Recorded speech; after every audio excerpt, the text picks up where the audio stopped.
中国财政部又整了一出大戏出来，未来5年要投入10万亿给地方政府化债。消息一出，市场瞬间沸腾，大家都在讨论这个天量数字。但仔细一琢磨，这哪是什么经济刺激计划呀？分明就是给地方政府输血保命的救命钱。先看看这10万亿是怎么来的。据财政部长蓝佛安介绍，从2024年开始，每年从新增地方专项债中安排8000亿，连续5年，累计能置换4万亿隐性债务。再加上人大这次批准的6万亿新增债务限额，合计就是10万亿的化债资源。官老爷们美其名曰这是一个作用直接、力度大的化债组合拳，还美滋滋地表示能大幅减轻地方化债压力。但是细想想，这不就是典型的拆东墙补西墙吗？用新债去还旧债，本质上并没有增加任何真金白银进入实体经济。而且这10万亿说是要用5年时间投放，平均每年2万亿，看着数字不小，但你知道中国地方政府的债务规模有多大吗？据最保守的估计，地方隐性债务规模也在60万亿以上。但有意思的是，财政部这次只承认有14.3万亿，其他40多万亿就这么凭空消失了。这才是最危险的地方，那些不被承认、看不见的债务才是定时炸弹。就像得了重病却只吃点感冒药，病情早晚会恶化。再说说这个化债计划的操作方式，说白了就是用利率较低的地方债，年利率 2.1% 至 2.3%， 去置换利率较高的城投债，年利率 3% 以上。听起来是个不错的主意，可以节省利息支出。但问题是，这些债本来就是地方政府违规举债搞出来的，现在反而要中央给兜底，这不是变相鼓励地方政府继续乱来吗？而且更让人担忧的是，这10万亿里有相当一部分钱是要用来还债和发工资的。你没听错，很多地方政府已经穷到要借新债来发工资了。现在很多地方政府公务员都在喊保6争8，意思是保证发6个月工资，争取发8个月工资。想想看，一个地方政府连基本的工资都发不出来，这得烂到什么程度？老百姓辛辛苦苦缴的税，结果就被用来还债发工资了。更讽刺的是，这些债很多都是前任官员留下的烂摊子。其实地方政府是怎么欠下这么多债的？说白了就是一个字：造。造什么？造城市，造景区，造形象工程。说到这里，不得不提中国特色的土地财政和城投模式。自从1994年分税制改革后，地方政府的财权被大幅压缩，但事权却在不断加重。中央财政收入占全国财政收入的比重从1993年的 22% 暴涨到2002年的 54.9%。反观地方政府，尤其是县级政府，不仅要负责辖区内的经济发展，还要承担教育、医疗、社保等各项民生支出。怎么办？地方官员们想出了一个绝妙的主意：卖地。过去20年，中国的房地产市场如火如荼，地方政府靠卖地就能收入盆满钵满。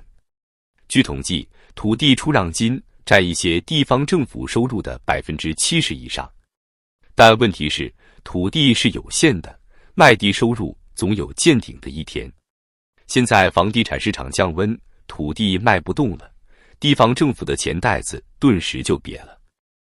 而更要命的是，很多地方政府早就把未来的土地收入都提前透支了。他们通过设立城投公司，以未来土地收入做抵押，疯狂举债搞建设。有的地方官员为了给自己刷政绩，甚至不惜举债上千亿建设所谓的地标性建筑。说到地方政府乱举债，那真是一地鸡毛。随便翻翻新闻，就能找到一堆雄心壮志变成的烂尾工程。最典型的就是贵州独山县这个案例了，一个年财政收入不到10亿的小县城，愣是让前任县委书记潘之力玩出了400亿的债务。这种例子数不胜数。有的地方建了用不上的机场，有的地方建了空无一人的新城，还有的地方建了根本没人去的主题公园。据不完全统计，全国至少有50个鬼城，投资金额超过万亿。这些项目有一个共同特点，投资巨大，但创造不了多少实际价值和现金流。更可怕的是，这些项目背后往往都有巨额腐败。某省会城市的地铁工程号称投资300亿，结果审计发现有近100亿是被层层转包、虚增成本套取的。而这种腐败几乎是普遍现象，因为地方官员任期一般就3-5年，他们压根不关心项目能不能回本，只要能在自己任内刷出政绩就行。现在好了，债主找上门来要钱了。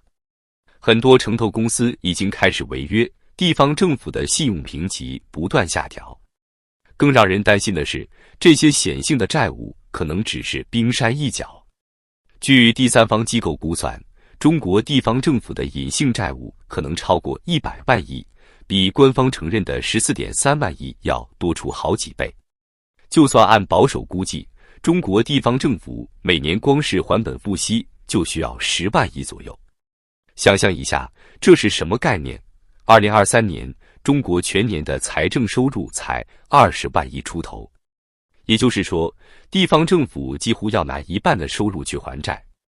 这种情况下，拿什么钱来发展经济？拿什么钱来保障民生？这些债务就像一座大山，压得地方政府喘不过气来。很多地方已经开始开源节流，比如大幅裁减公益岗位，取消公交补贴，削减教育投入等。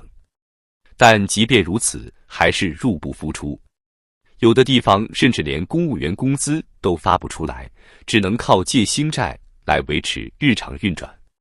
看到财政部的10万亿化债计划，我先给大家算个账。按 Win 的数据，1年期的城投债利率已经飙到8%以上，10年期还要3%。而这些债务说白了就是用百姓的未来当抵押借的钱。现在倒好，政府打算用2.1%利率的地方债来救火，这不就是明摆着要掏空所有老百姓的口袋吗？更让人心惊的是，2008年中国搞了个4万亿的经济刺激计划，结果怎么样？基建投资膨胀，房地产泡沫，地方债务暴雷。现在好，直接来了个10万亿，这说明什么？说明地方政府已经快要断气了。不信，咱们来看看地方政府现在有多穷。2024年起，他们准备每年从新增地方专项债里抠出8000亿来还债，连着抠5年，一共能还4万亿。这还不算，人大又给了6万亿的新债额度。简单算算，平均每年要借2万亿新债。这是什么概念？一年的利息支出就要4-5千亿，这些钱最后不都得让老百姓来买单？更讽刺的是，政府现在对直接给老百姓发钱这事特别谨慎。什么理由？说是国内各地区之间的收入差距较大，难以设计公平的制度。好一个冠冕堂皇的借口，合着给地方政府输送10万亿就容易设计制度了。14亿人发钱难，给几千个地方政府发钱就不难。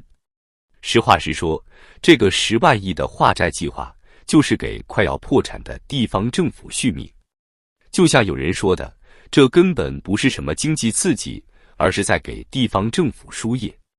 但是一个靠输液维持生命的病人，能指望他去创造 GDP， 带动就业，改善民生吗？从数据上看更吓人。